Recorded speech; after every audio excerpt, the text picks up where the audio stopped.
प्रस्तुत है प्रादेशिक समाचार।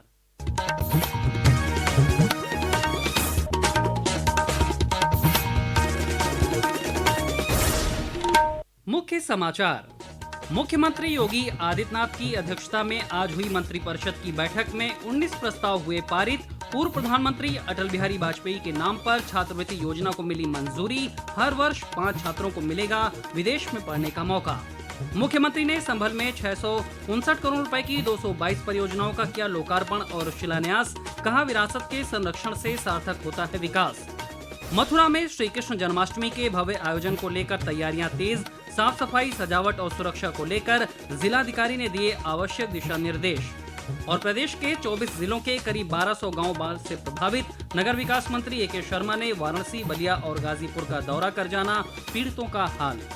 नमस्कार, प्रदेश के समाचारों के साथ मैं शैलेंद्र और अब समाचार विस्तार से। मुख्यमंत्री योगी आदित्यनाथ की अध्यक्षता में आज हुई मंत्रिपरिषद की बैठक में 19 प्रस्तावों को मंजूरी दी गई है। बैठक में लिए गए फैसलों की जानकारी देते हुए प्रदेश के उच्च शिक्षा मंत्री योगेंद्र उपाध्याय ने बताया कि राज्य में 3 निजी विश्वविद्यालयों के संचालन के प्रस्ताव को आज कैबिनेट में पास किया गया है। इसके अलावा मेधावी छात्रों को विदेश में उच्च शिक्षा प्राप्त करने का अवसर प्रदान करने के लिए पूर्व प्रधानमंत्री अटल बिहारी वाजपेयी के नाम पर छात्रवृत्ति योजना को भी मंजूरी दी गई है। श्री अटल बिहारी वाजपेयी शिवनिंग उत्तर प्रदेश राज्य सरकार छात्रवृत्ति योजना, इसके संचालन का प्रस्ताव आज पारित हुआ है। शिवनिंग ब्रिटिश काउंसिल की एक प्रशासनिक इकाई है। इसके और उत्तर प्रदेश सरकार के बीच में ये करार हुआ है। इस योजना से आर्थिक रूप से जो कमजोर छात्र हैं लेकिन प्रतिभावान हैं, उनको विदेशों में मास्टर डिग्री के लिए सुविधा उपलब्ध होगी। इस योजना के अंतर्गत 5 प्रतिभावान छात्रों को यूके की किसी मान्यता प्राप्त विश्वविद्यालय में मास्टर डिग्री प्राप्त करने के लिए एक विषय में 1 वर्ष का धन हेतु छात्रवृत्ति प्रदान की जाएगी। कैबिनेट मंत्री राकेश सचान ने बताया कि एमएसएमई विभाग की उत्तर प्रदेश फुटवियर, लेदर और नॉन लेदर विकास नीति 2025 और उत्तर प्रदेश लघु, सूक्ष्म एवं मध्यम औद्योगिक संस्थान प्रबंधन नीति को भी आज कैबिनेट ने पारित किया है। Uttar Pradesh footwear, leather, non leather क्षेत्र में जो विकास की नीति है, इसको भी पास किया गया है। हमारे यहाँ कोई पॉलिसी न होने से इन लोगों को दिक्कत हो रही थी, हम लोग इसमें पिछड़ रहे थे। तो इसमें इस नीति के माध्यम से जो वैश्विक बाजार में को ध्यान में रखते हुए प्रदेश में जो फुटवियर और नॉन लेदर के उत्पाद में निर्यात को बढ़ावा देना, इस नीति के माध्यम से नए निवेश को आकर्षित करना। मुख्यमंत्री योगी आदित्यनाथ ने आज संभल में 659 करोड़ रुपए की 222 विकास परियोजनाओं का लोकार्पण और शिलान्यास किया। इस दौरान एक जनसभा को संबोधित करते हुए उन्होंने कहा कि संभल एक ऐतिहासिक जिला है जहां विभिन्न तीर्थ और परिक्रमा मार्ग थे। उन्होंने लोक माता अहिल्याबाई होलकर का उदाहरण देते हुए कहा कि जैसे उन्होंने काशी विश्वनाथ और सोमनाथ मंदिरों का पुनरुद्धार किया, वैसे ही संभल के तीर्थों को भी नया जीवन दिया जाएगा। अब हमारी सरकार ने तय किया है 68 के 68 तीर्थों को, 19 के 19 कूपों को, परिक्रमा मार्ग के पुनरुद्धार का कार्य अब एक डबल इंजन की सरकार उठाएगी। ये हमारा दायित्व भी है, नैतिक कर्तव्य भी है, क्योंकि विकास तभी सार्थक होता है जब वह विरासत के साथ जुड़ती है। ये विरासत का संरक्षण भी है और आने वाले वर्तमान और भविष्य के सुनहरे सपने को उड़ान देने के लिए उन्हें विकास की प्रक्रिया से जोड़ने का एक अभियान भी है। मुख्यमंत्री ने प्रधानमंत्री नरेंद्र मोदी के हर घर तिरंगा के आह्वान का समर्थन करते हुए सभी से तिरंगा फहराने की अपील की। कार्यक्रम के दौरान उन्होंने पौधरोपण कर पर्यावरण संरक्षण का संदेश दिया। साथ ही संभल संवाद ऐप का भी उद्घाटन किया। निर्वाचन आयोग ने आज उपराष्ट्रपति चुनाव के लिए नामांकन दाखिल करने की अधिसूचना जारी कर दी है। उपराष्ट्रपति पद के लिए नामांकन 21 अगस्त तक दाखिल किए जा सकते हैं और मतदान 9 सितंबर को होंगे। पेश है एक रिपोर्ट।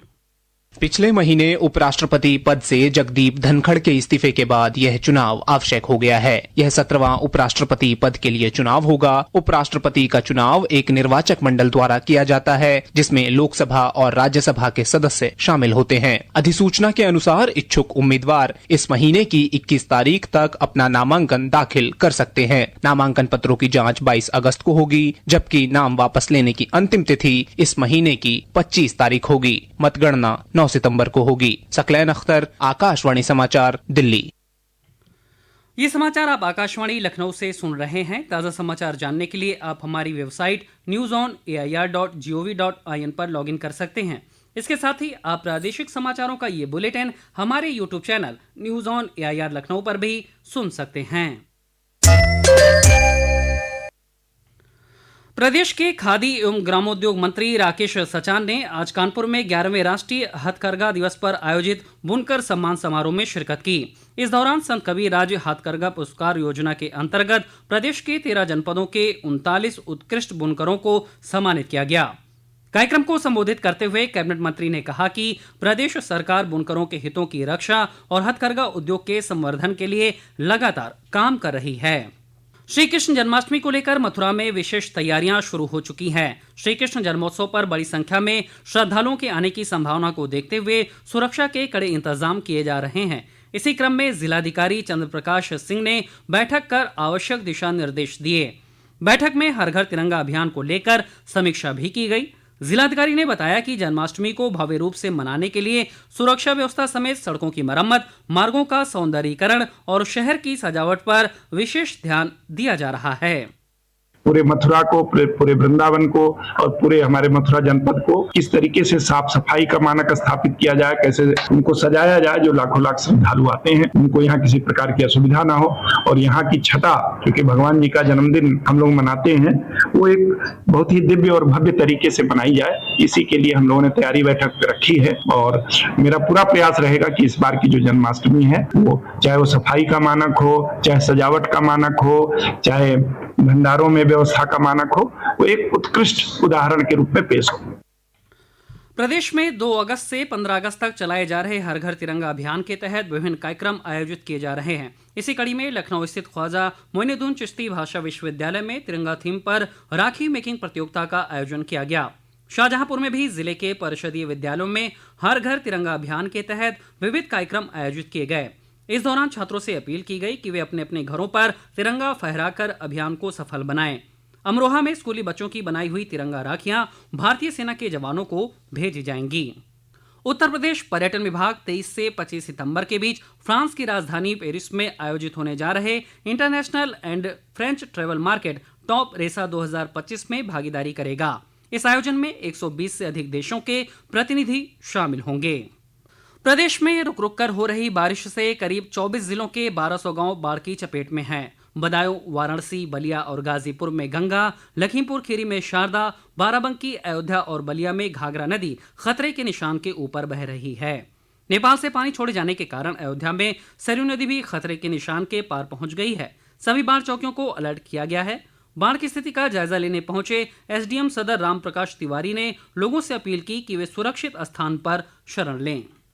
कल भी हम लोगों ने यहाँ ग्रामवासियों को हिदायत दी थी और आज भी हम लोगों ने वार्ता की है। ग्रामवासियों को सारी सुविधाएं यहाँ दी जा रही हैं। लोगों को यह सख्त हिदायत दी गई है कि जो भी बाढ़ से बचाव है उसको अपनाएं और किसी भी समय हमारे बाढ़ केंद्र पर चलने के लिए तैयार रहें। जहाँ तक ग्रामवासियों से अभी वार्ता हुई, ग्रामवासियों की मांग पर कल यहाँ हम एक मेडिकल की टीम और एक वेटरनरी डॉक्टर्स की टीम यहाँ भेज रहे हैं, जिससे एक बार लोगों का प्रारंभिक चिकित्सा जाँच कराई जा सके। प्रदेश सरकार के मंत्री बाढ़ग्रस्त क्षेत्रों का दौरा कर स्थिति की समीक्षा कर रहे हैं। इसी क्रम में मंत्री ए.के. शर्मा ने भदोही, वाराणसी, मऊ और जौनपुर में बाढ़ प्रबंधन और राहत कार्यों का जायजा लिया। साथ ही बाढ़ प्रभावित इलाकों में जाकर आमजन से उनकी समस्याएं जानी और संबंधित अधिकारियों को आवश्यक निर्देश दिए। मौसम विभाग ने आगामी 24 घंटों में राज्य के पूर्वी हिस्सों में भारी बारिश का अनुमान जताया है। और अंत में मुख्य समाचार एक बार फिर। मुख्यमंत्री योगी आदित्यनाथ की अध्यक्षता में आज हुई मंत्रिपरिषद की बैठक में 19 प्रस्ताव हुए पारित। पूर्व प्रधानमंत्री अटल बिहारी वाजपेयी के नाम पर छात्रवृत्ति योजना को मिली मंजूरी। हर वर्ष 5 छात्रों को मिलेगा विदेश में पढ़ने का मौका। मुख्यमंत्री ने संभल में 659 करोड़ रुपए की 222 परियोजनाओं का किया लोकार्पण और शिलान्यास। कहा, विरासत के संरक्षण से सार्थक होता है विकास। मथुरा में श्री कृष्ण जन्माष्टमी के भव्य आयोजन को लेकर तैयारियां तेज। साफ सफाई, सजावट और सुरक्षा को लेकर जिलाधिकारी ने दिए आवश्यक दिशा निर्देश।